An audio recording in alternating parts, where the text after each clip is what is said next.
అందరికీ నమస్కారం అండి. నా పేరు మేరీ కృపాబాయ్, కథా రచయిత్రిని.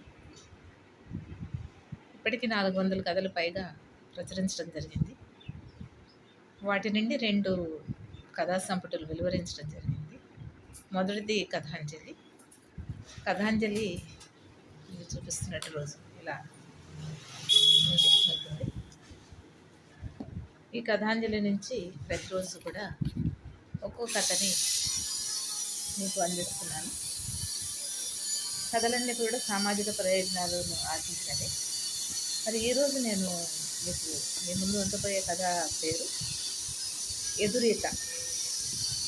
ఎదురీత అనేటువంటి కథ ఇది యోజన అనేటువంటి నేషనల్ మ్యాగజైన్లో పబ్లిష్ అయింది. చక్కటి కథ, సామాజిక ప్రయోజనాన్ని ఉద్దేశించి రాసినది. మరి ఇందులో ఏమవుతుందంటే స్టార్టింగ్ ఎలా హర్ష హర్ష అంటూ తల్లి ప్రియదర్శిని పిలుస్తుంది. అలా పిలుస్తున్నప్పుడు కొడుకు హర్షవర్ధన్ బదులు పలకడు, ఎక్కడున్నాడు. మళ్ళీ గట్టిగా పిలుస్తుంది, అయినా పలకడు. హర్ష ఎక్కడున్నావు హర్ష, ఇంగ్లీష్ ఎగ్జామ్ ఉంది కదా రేపు, నువ్వు ఇంగ్లీష్ చదవాలి కదా, ఎక్కడున్నావురా అంటూ హర్ష దగ్గరికి వెళ్తుంది. హాల్లో కూర్చుని ఉంటాడు అనమాట. వెళ్ళి హర్ష దగ్గరికి వెళ్తుంది హాల్లో. అక్కడ కనిపించిన దృశ్యం చూసి ఆమెకు చాలా కోపం వచ్చింది. ఆ కొడుకు హర్ష హాల్లో కూర్చుని ఏం చేస్తాడంటే ఏవో పేపర్స్ కట్ చేయడం, పాత క్లాతులు, ఓల్డ్ క్లాత్స్ ఉంటాయి కదా క్లాత్, ఆ క్లాత్లు కట్ చేయడం, వాటిని ఏవో డిఫరెంట్ సాక్స్ లాగా, షర్ట్స్ లాగా చేయడం, కొడతాం, ఆ సూదులు, దారాలు అవన్నీ పరుచుకొని కూర్చుంటాడు హాల్లో.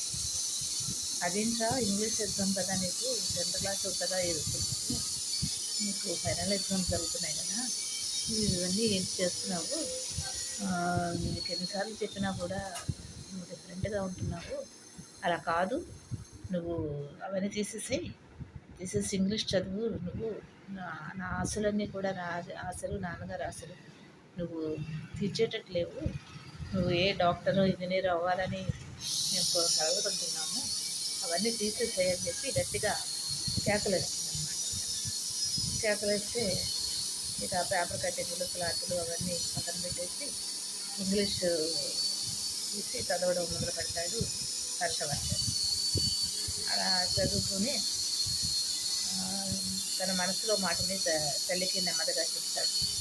ఏమనంటే, మళ్ళీ నాకు ఆ చదువులంటే ఇష్టం లేదు, డాక్టర్ మళ్ళీ నాకైతే ఇష్టం లేదు, అది అయితే మంచి చదువులే, గొప్ప చదువు, నాకైతే అది ఇష్టం లేదు, మరి నేను డాక్టర్ని అవ్వను, ఇంజనీర్ని కూడా అవ్వను, నేను ఫ్యాషన్ డిజైనింగ్ చేస్తాను, దానిలో హైట్స్కి వెళ్తాను నేను, తర్వాత డ్రెస్ మేకింగ్ అంటే నాకు చాలా ఇష్టం, కాబట్టి ఇప్పుడు నేను వాటి గురించి ఆలోచిస్తూ ఇలా పేపర్స్ను వాటి మోడల్స్లో కట్ చేస్తూ ఏవో కలలకంటూ ఉంటాను అని, మరి నా ఇంట్రెస్ట్ ఇలానే ఉందని చెప్పి ఖచ్చితంగా చెప్పేస్తాడు హర్షవర్ధన్.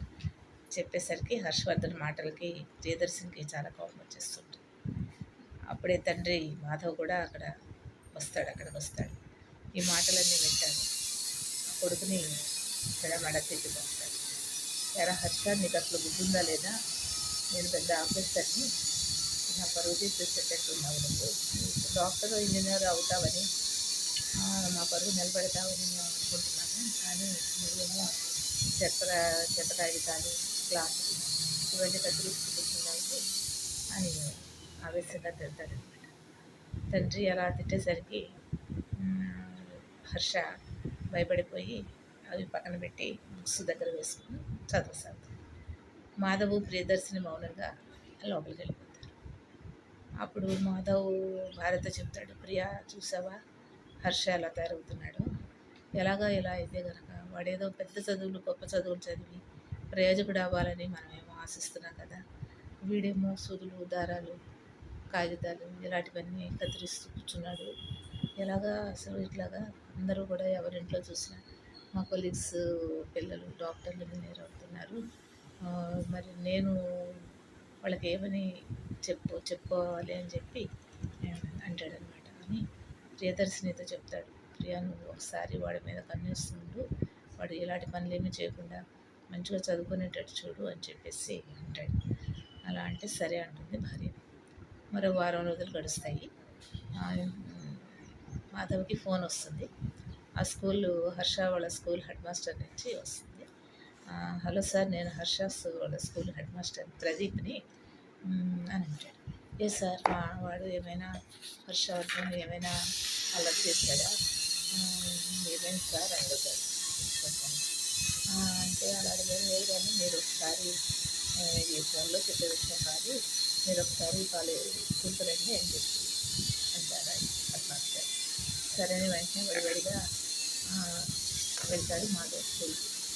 ఇప్పుడే వచ్చేస్తున్నానంటే అని చెప్పి వెళ్తాడు. మాధవ్ని చూసి హర్షవర్ధన్ చిరునవ్వు నవ్వుతాడు. సార్, ఏంటి విషయం బాబు, అలా చేశాడా అండి అని చెప్పి అడుగుతాడు.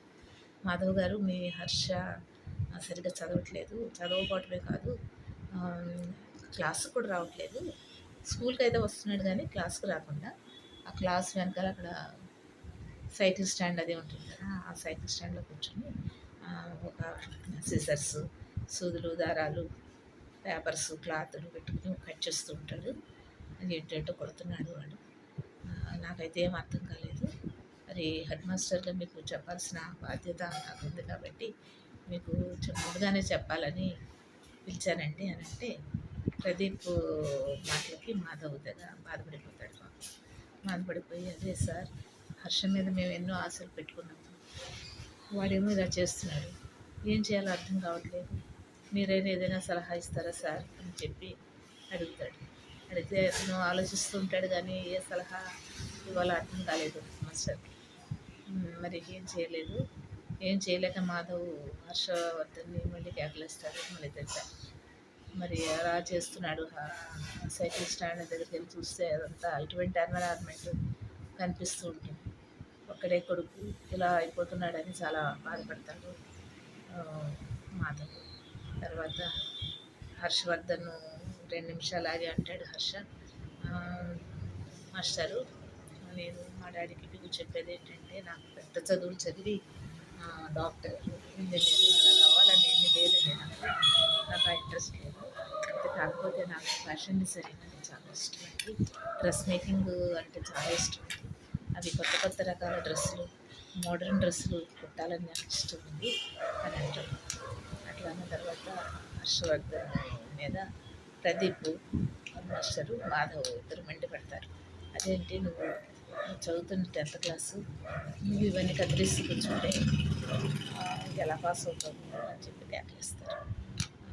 తర్వాత అలా కేకలేసేసరికి హర్షవర్ధన్ అలిగేసి ఇంట్లోంచి పారిపోవడం అనేది జరిగింది. సరే, మాధవ్, ప్రియదర్శిని అతని కోసం, కొడుకు కోసం వెతుకుతారు, ఎంతో ప్రయత్నాలు చేస్తారు, ఎక్కడ కూడా కనపడకపోతే చాలా నిరాశపడిపోతారు, దుఃఖసాగరంలో మునిగిపోతారు. కాలచక్రంలో అలా అలా 5 years గడిచిన తర్వాత మాధవ్ విశ్రాంతిగా కూర్చుని రోజు హర్షవర్ధన్ తండ్రి న్యూస్ పేపర్ చదువుతూ ఉంటాడు. అతనిలో ఆ దిగులు అలానే ఉంటుంది, కొడుకులు ఎక్కడికో వెళ్ళిపోయాడు. మాధవ్ దృష్టి అనుకోకుండా ఒక హెడ్డింగ్ మీద పడుతుంది, న్యూస్ పేపర్ హెడ్డింగ్. ఏమనంటే, చిన్న వయసులోనే పరిమళించిన ఫ్యాషన్ డిజైనర్ హర్షవర్ధన్ అని హెడ్డింగ్. అలా ఆతృతగా లోపల న్యూస్ చదువుతాడు. హర్షవర్ధన్ తన అభిరుచికి మెరుగుదిద్దుకుంటూ అతి చిన్న వయసులోనే గొప్ప డ్రెస్ మేకర్ అయ్యాడు, ఫ్యాషన్ డిజైనింగ్లో కొత్త దారులు వెతికాడు, యువతను ఉర్రూతలూగిస్తున్నాడు. అతను తయారు చేసిన డిజైన్లు విదేశాల్లో కూడా కీర్తి ప్రతిష్టలు తెచ్చిపెట్టాయి. అతి తక్కువ కాలంలో హర్షవర్ధన్ లక్షలకు అధిపతి అయ్యాడు. అతను స్థాపించిన మాధవ్ ప్రియదర్శిని గార్మెంట్స్ యూనిట్ వస్త్ర ప్రపంచంలో కొత్త కాంతులీనుతోంది అంటూ చక్కగా న్యూస్ రాసి ఉంటుంది న్యూస్ పేపర్లో. ఆ వార్త చదివిన తర్వాత మాధవ్కి ఎక్కడ లేని సంతోషం వస్తుంది. ప్రియా అంటూ పెద్దగా గావుగా ఏర్పడతాడు. భార్య పిలుస్తాడు. ఏమైందండి అంటే, హడావిడిగా వస్తుంటాను, ఇదిగో ఈ వార్త అంటే చదువుతుంది. చదివిన తర్వాత ప్రియదర్శిని ఆనందానికి అవధులే లేకపోతే, మన కొడుకు ప్రయోజకుడయ్యాడండి, మనం కోరుకున్న దానికంటే ఎక్కువ ప్రయోజనం పొందాడు, ఒక డాక్టర్ కంటే, ఒక ఆఫీసర్ కంటే కూడా డిఫరెంట్ వేలో వెళ్ళాడు, అలా డిఫరెంట్గా పేరు తెచ్చుకున్నాడండి. డాక్టర్లు, ఇంజనీర్లు అందరూ అవుతున్నారు, ఓకే, మంచిదే, కానీ మన బాబు చాలా డిఫరెంట్ వేలో అంటే ఎదురీత ఏటికి ఎదురీదినట్టుగా ప్రవాహంలో కలిసిపోకుండా ఎదురు వెళ్ళి గొప్పవాడయ్యాడు అని చెప్పి ఎదురీది గెలిచాడు అని చెప్పండి. అక్కడ వెంటనే ఇద్దరు ప్రయాణం అయ్యి ఆ ప్లేస్కి వెళ్తారు. హర్షవర్ధన్ ఉన్న ప్లేస్కి వెళ్తారు. అయితే అక్కడ విలేకరులు అప్పటికే హర్షవర్ధన్ని ఇంటర్వ్యూ చేస్తూ ఉంటారనమాట. వాళ్ళ ప్రశ్నలకు సమాధానాలు చెప్తూ ఉంటాడు హర్షవర్ధన్. మాధవు ప్రియదర్శిని సైలెంట్గా పక్కన వాళ్ళ వెనక సైలెంట్గా నిలబడి ఉంటారు. బాబు హర్షవర్ధన్, నీకు ఈ ఫ్యాషన్ డిజైనింగ్ ఫీల్డ్ ఎందుకు నచ్చినట్టు అనిపించింది అని విలేకరులు అడుగుతారు. నాకు అలా అనిపించడం కాదు, ఇది నా అభిరుచిది, నాకు చాలా ఇష్టం ఇది, అందువల్ల నేను దీన్ని నా వృత్తిగాను ప్రవృత్తిగాను ఎంచుకున్నాను. అందువలన ఇష్టమైనది కష్టం అనిపించదు, అందువలన ఉన్నత శిఖరాలు అధిరోహించాను అని చెప్పేసి చెప్పాడు. చూడు హర్షవర్ధన్, మరి నీ తల్లిదండ్రుల అభిష్టం నీ అభిష్టం ఒకటేనా అని. అదేనండి వచ్చిన ప్రాబ్లం. మమ్మీ డాడీ అయితే నేను ఇష్టపడలేదు. నేను ఏ డాక్టర్ ఇంజనీర్ అవ్వాలని కోరుకున్నారు, కానీ నాకు ఆ దిశగా ఇష్టం లేదు. నా ఇష్ట ప్రకారమే నేను నా కోరికను సాఫల్యం చేసుకున్నాను అని చెప్పేసి అంటాడు. మరి నిజమే, నీ అభిరుచి నేటి సమాజానికి ఎంతవరకు ఉపయోగపడుతుంది అని అడుగుతారు విలేకరులు. నేటి సమాజానికి ఇంజనీర్లు డాక్టర్లే కాదు, 2 వర్గాల వారే కాదు, అనేక వర్గాల వారు కావాలి. అంటే ఎలా అంటే వ్యాపారవేత్తలు, కళాకారులు, బ్యూటీషియన్స్, ఆఫీసర్లు, క్లర్కులు, assistants, film makers, fashion designers, dress makers, వీళ్ళందరూ కావాలి కదండి. అందరూ ఉన్నప్పుడే ఒక సంపూర్ణమైనటువంటి సమిష్టి సంఘం ఏర్పడుతుంది. కేవలం 2 ఇంజనీర్ డాక్టర్లు అందరి అవసరాలు తీర్చలేరు అని చెప్పేసి అంటాడు. మరి చూడు హర్షవర్ధన్, మరి నువ్వు ఇల్లు వదిలి వచ్చేసావు కదా, చాలా కాలం అయిందంట, మీ తల్లిదండ్రులు ఎలా ఉన్నారో ఏమిటో ఎప్పుడు కలుస్తావు వాళ్ళని. ఆ పొరపాటు నేను అంగీకరిస్తున్నానండి, ఈరోజే మా తల్లిదండ్రులు నేను కలవాలనుకుంటున్నాను సార్ అంటాడు. అప్పుడు అట్లా అంటూ వెనదిరుగుతాడు. వెనదిరిగేసరికి తల్లిదండ్రులు ఉంటారు అక్కడ. ఆశ్చర్యపడిపోతాడు. ముడిపడిగా వెళ్ళి తల్లిదండ్రుల్ని హత్తుకుంటాడు. బాబు హర్ష అంటూ తల్లిదండ్రులు ఇద్దరు కొడుకుని హత్తుకుంటారు. హర్ష, గుడ్డిగా అందరూ నడిచే తోవను నువ్వు వెళ్లకుండా ఆలోచించి అడుగులు వేసి నీ స్వంత వ్యక్తిత్వాన్ని కాపాడుకున్నావు. సమాజానికి ఎన్నో అవసరాలు ఉంటాయని, అవన్నీ తీరినప్పుడే సంపూర్ణమైన సాంఘిక వ్యవస్థ ఏర్పడుతుందని చిన్న వయసులోనే గ్రహించావు. నువ్వు నీ వృత్తిని ప్రవృత్తిని కూడా సమన్వయం చేసుకున్నావు. ఫైనాన్షియల్గా పైకి వచ్చావు. బాబు హర్ష, ఎన్నో సమస్యలు, ఎన్నో కష్టాలు, మరెన్నో తిరస్కారాలు అన్నీ దాటుకుని ఎదురీది అందరం ఎక్కావు. ఉన్నత శిఖరాలు అధిరోహించావు. నేటి తల్లిదండ్రులందరూ కూడా మాలా కాకుండా తమ బిడ్డల అభివృద్ధిని అర్థం చేసుకుని వారిని ఎదురీతలో భాగస్వాములు చేస్తే కనుక నూతన సమాజం ఆవిర్భవిస్తుంది అంటూ ప్రియదర్శిని కొడుకుని మెచ్చుకుంటుంది. హర్ష యొక్క హర్షానికి అంతే లేకపోతుంది అంటూ ముగింపుని తీసుకువచ్చారు. మరి ఇది యోజన మాసపత్రిక జనవరి 2010లో పబ్లిష్ అయింది. కొంచెం డిఫరెంట్గా రాసినటువంటి కథ. ఎదురీత, అందరూ ఒకే రూట్లో వెళ్ళకుండా డిఫరెంట్గా వెళ్ళాలి, సమాజానికి ఉన్న అనేక అవసరాలు తీర్చాలి అనేది నా కోరిక. కథా రచయితలుగా నేను ఆ అంశాన్ని, ఆ సందేశాన్ని ఈ కథలో పొందుపరచడం అనేది జరిగింది. మరి అందరూ కథను ఆదరిస్తారని, చదువుతారని, వింటారని నేను కోరుకుంటున్నాను. కథా రచయితలు మేరీ కృపాలు.